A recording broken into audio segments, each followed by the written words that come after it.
Bismillahirrahmanirrahim. Assalamualaikum warahmatullahi wabarakatuh. Kami dari Dinas Perhubungan Kabupaten Tasikmalaya pada kesempatan ini akan menyampaikan berbagai informasi berkaitan dengan visi dan misi Kabupaten Tasikmalaya berkaitan dengan tugas pokok dan fungsi Dinas Perhubungan Kabupaten Tasikmalaya, termasuk juga dengan isu-isu strategis dan anggaran yang dilaksanakan oleh Dinas Perhubungan Kabupaten Tasikmalaya.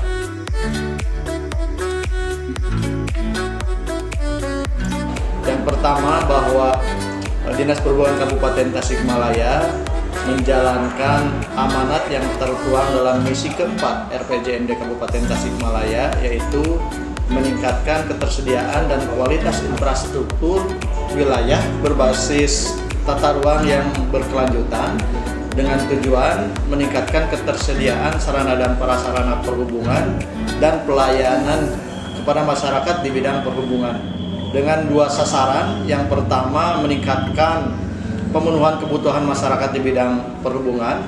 Yang kedua, meningkatkan ketaatan masyarakat terhadap aturan-aturan perhubungan berkaitan dengan lalu lintas dan angkutan jalan. Selanjutnya kami sampaikan juga tugas pokok dan fungsi dari Dinas Perhubungan Kabupaten Tasikmalaya.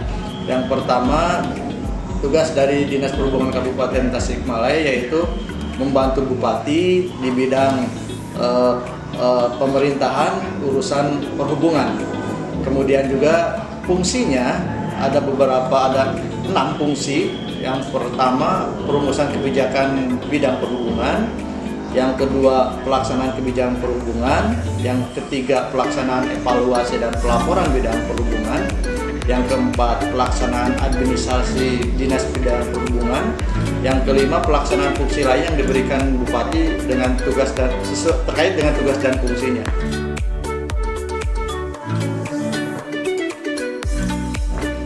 Selanjutnya kami juga sampaikan isu-isu yang berkembang yang terjadi berkaitan dengan perhubungan ini.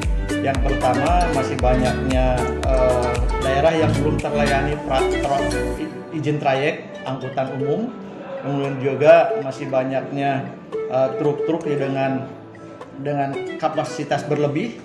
Yang ketiga, belum terlaksananya pembangunan tipe C yang sampai saat ini masih dalam proses. Yang kelima, kurangnya ketersediaan sarana dan prasarana lalu lintas dan angkutan jalan.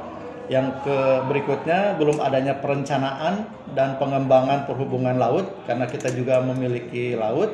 Yang berikutnya, belum optimalnya rekayasa lalu lintas terutama di ibu kota kabupaten. Selanjutnya kami sampaikan juga capaian IKU tahun 2020 di Dinas Kabupaten Tasikmalaya ini dengan ada 6 indikator kinerja utama.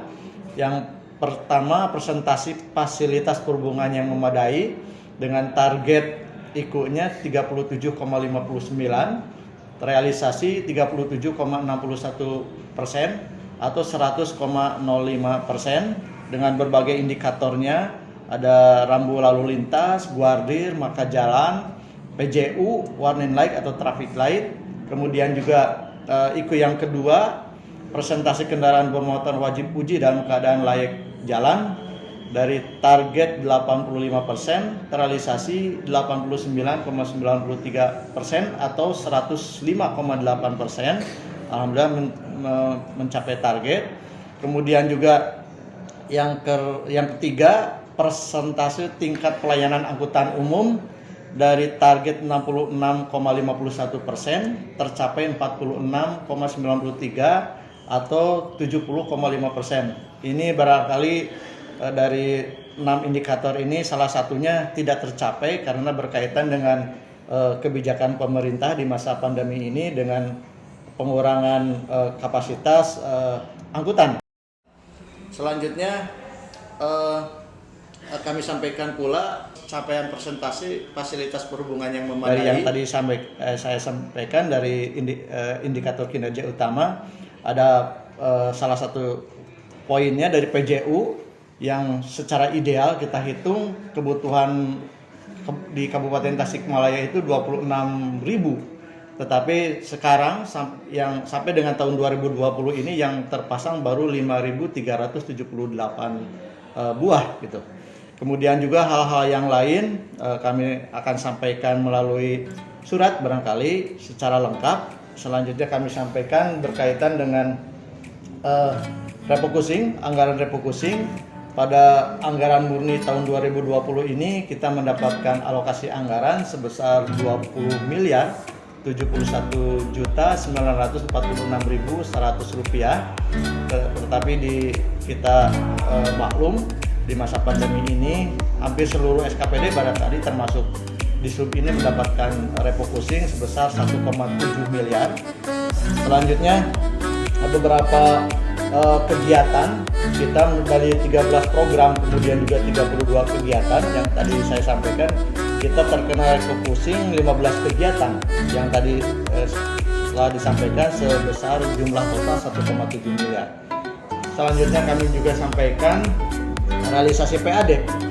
Kita tahu bahwa di sub ini ada dari sisi pendapatan asli daerah itu menyumbangkan ada 4 poin dalam 4 sektor. Yang pertama dari sisi UPTD parkir, kemudian dari pengujian kendaraan bermotor, dari terminal dan izin trayek. Dengan jumlah total target kita ini 2020 1,980 juta atau 1.980 juta lebih, dan terrealisasi sampai dengan bulan Desember 2020 ini sebesar 1.780 juta lebih atau 91,29%. Ini ada beberapa kegiatan atau beberapa sektor yang tidak tercapai, yaitu dari 4 sektor ini 3 sektor tidak tercapai, dari parkir, kemudian juga terminal, dari izin trayek. Yang melampaui target ini dari satu sektor saja, yaitu dari pengujian kendaraan bermotor.